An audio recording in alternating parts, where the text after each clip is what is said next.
오늘은 신명기 20장 말씀을 나누는 시간 갖도록 하겠습니다. 이스라엘 백성은 가나안을 진군하기 바로 직전이었기 때문에 온전한 나라의 형태를 이루는 상황이 아니었습니다. 일종의 캠프 같은 그런 상황이었습니다. 특별히 가나안에 진군을 하게 되면 이들은 가장 먼저 전쟁을 해야 되는 그런 상황이었습니다.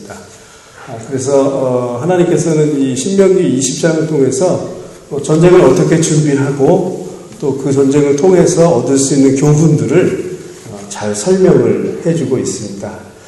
가장 먼저 하나님께서는 이스라엘 백성들에게 전쟁을 하기 전에 먼저 용기를 고취시켜줍니다.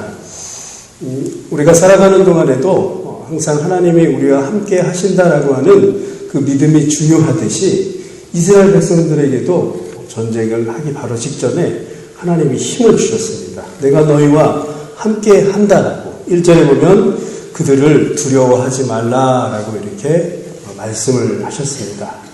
이것은 이세들에게 모세가 명령하고 가리킨 그 말씀이기도 하지만 이 이세들은 이 상황 가나안을 진군하기 바로 직전에 1세들이 경험한 그 출애굽의 당시에 하나님과 함께했던 그 역사적인 상황, 또 실제 있었던 그 상황을 배경으로 이렇게 모세가 말씀을 전해준 것입니다. 그러니까 두려워하지 말라라고 하는 것은 결국 분명히 너희들의 부모 세대에서 그렇게 끝까지 하나님이 책임을 지어줬고 이제까지 이끌어 주셨다라고 하는 그 상황을 근거로 해서 말씀을 해주고 있는 것입니다. 그들은 바로와 또 그 신하들의 그 무서운 그 세력들, 부모 세대들은 그것들을 모두 다 하나님의 은혜 가운데 이기고 그렇게 지금 이 상황까지 왔다는 것입니다. 이러한 모든 상황을 근거로 해서 이렇게 그들은 두려워하지 말라. 이제까지 하나님이 함께 하신 것처럼 너희들의 앞날도 하나님께서 함께 하실 것이다 라고 이렇게 말씀을 하고 있습니다. 특별히 제사장들에게도 당부를 했습니다. 2절, 3절에 보면 겁내지 말고 두려워하지 말고 떨지 말고 놀라지 말라라고 거듭거듭 당부를 하고 있습니다. 이 당시 제사장들은 이제 전쟁을 앞두고 있는 상황이기 때문에 예배 행위를 드리는 그런 주관자이기도 하지만 사실은 또 전시에서는 가장 앞장서서 전쟁을 치러야 하는 그런 영적인 수장들이었기 때문에 그들에게는 더 많은 그런 당부를 하게 됩니다. 5절에서 9절까지는 전쟁을 수행함에 있어서 개인적인 문제로 인해서 전력을 쓸 수 없는 자들에게 이 병역 연기의 그 혜택을 또 하나님께서 특별하게 부여를 해주십니다.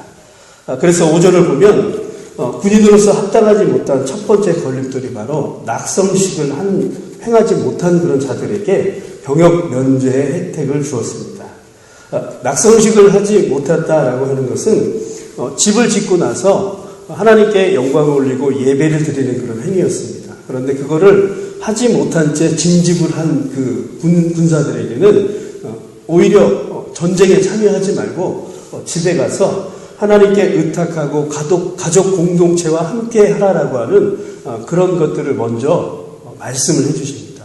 전쟁도 중요하지만 가족에서 가족 공동체가 또 예배를 드리는 것이 참 중요하다라고 하는 것을 이들에게 말씀을 해주었습니다. 공동체에 대한 것들을 설명을 해주고 있는 것입니다. 그래서 1년 동안 징집 연기를 해줍니다. 그리고 이것을 다 치르고 나서 다시 전쟁에 참여하라라고 이렇게 말씀을 하고 있습니다. 두 번째 이 징집을 해제해주는 그런 이유가 바로 6절에 있습니다. 새 포도원을 만들었으나 과실을 한 번도 먹지 못한 그런 자들에게는 징집을 유예해주는 그런 또 상황을 만들어 주었습니다. 율법에 의하면요, 나무를 심은 후에 4년 후에 첫 열매 이것을 여호와께 바치고 5년째 비로소 그들이 이 열매를 먹게 되어 있습니다. 그런데 이런 과정 사이에서 열매를 먹지도 못한 채 혹은 하나님께 영광을 드리지도 못한 채 징집을 하게 되는 그런 군사가 있다면 집으로 이렇게 돌려보내도록 그렇게 합니다. 면제를 주게 되는 거죠. 너희들이 수고하고 애쓴 그런 노동의 대가를 충분하게 그렇게 누리고 그 다음에 전쟁에 참여하라라고 하는 그런 의미가 있는 것입니다.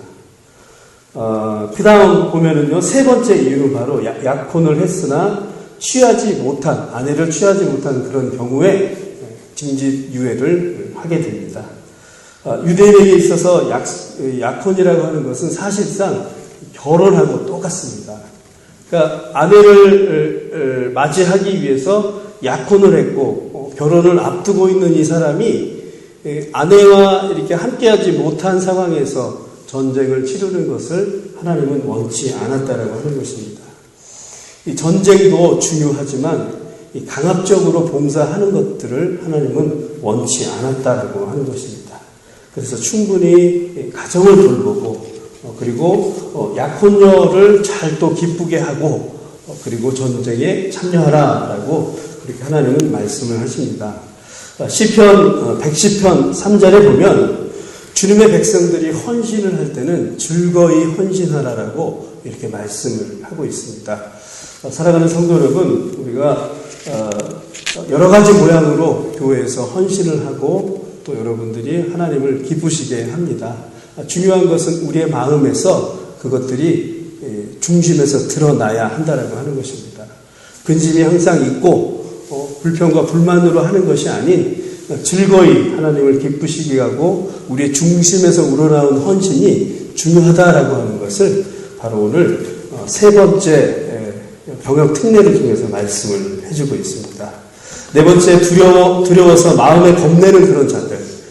그러니까 군인으로서 군사정신이 아직 미흡한 자들 또한 징집을 유예를 해주고 있습니다. 군인들에게 가장 중요한 것은 바로 군기죠, 군기. 군기가 없으면 아무리 군복을 입고 좋은 무기를 가지고 있어도 싸울 수가 없습니다.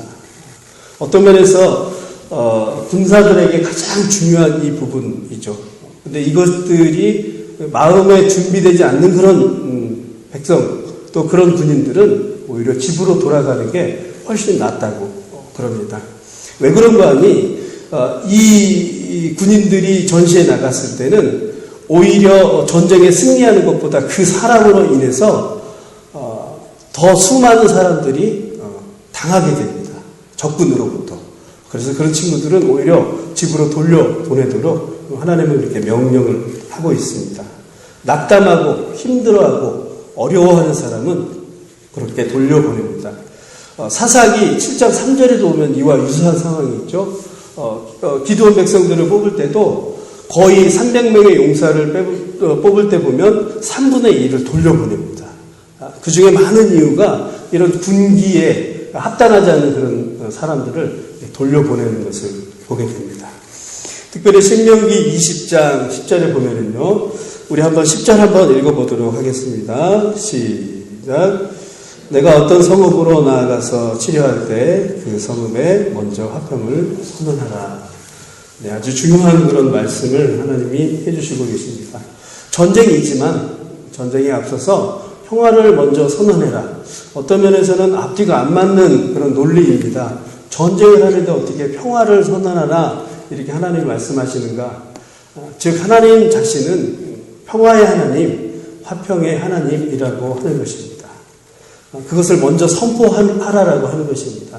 적군을 위해서 평화를 선포하라기보다 이스라엘 백성 자신이 내가 믿고 있는 하나님은 화평의 하나님이다, 평화의 하나님이다 라고 하는 것을 인식시켜주기 위해서 그런 것입니다.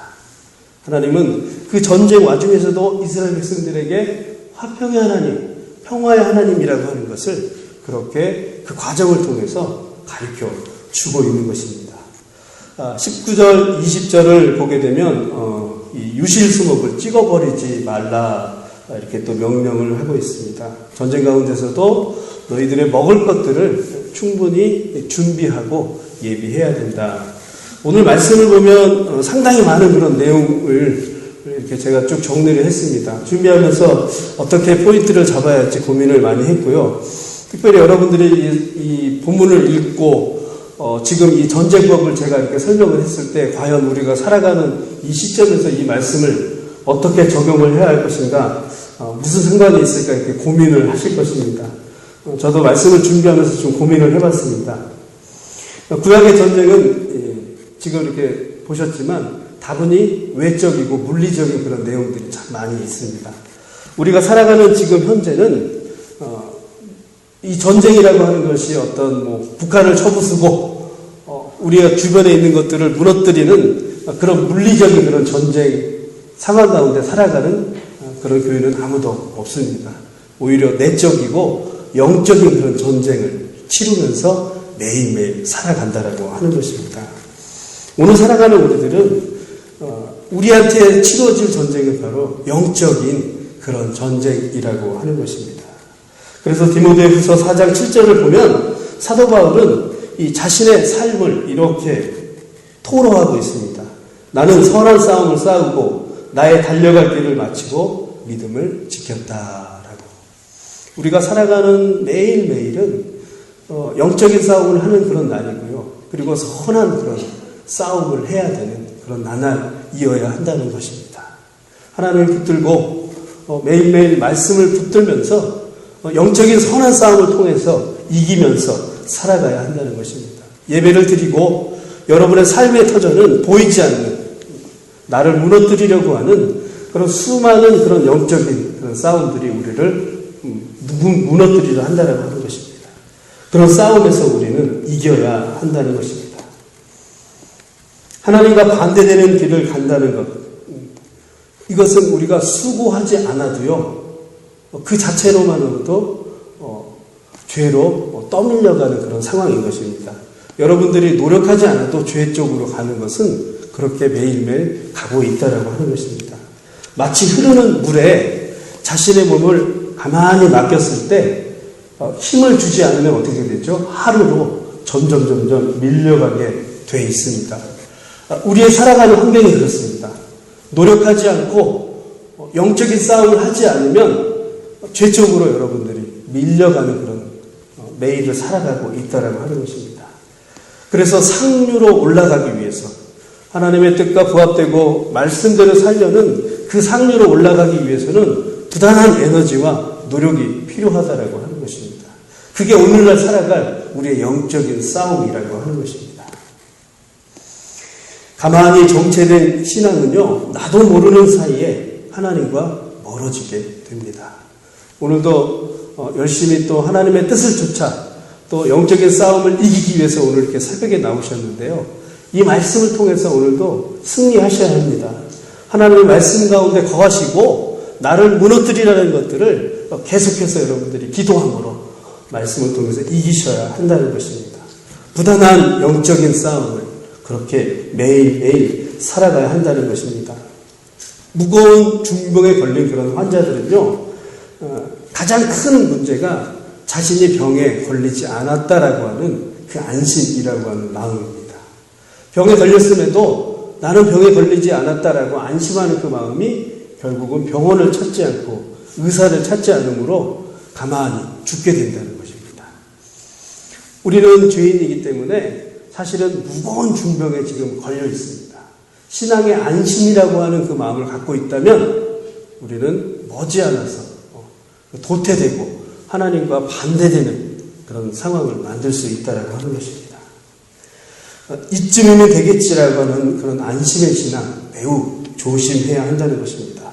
십자가의 표대를 향하여서 우리가 말씀의 표대를 향하여서 매일매일 영적인 싸움을 해서 상류로 거슬러 올라가야 한다는 것입니다. 사랑하는 성도 여러분, 오늘도 여러분의 달려갈 길이 선한 믿음의 싸움이 되시기를 바라겠습니다.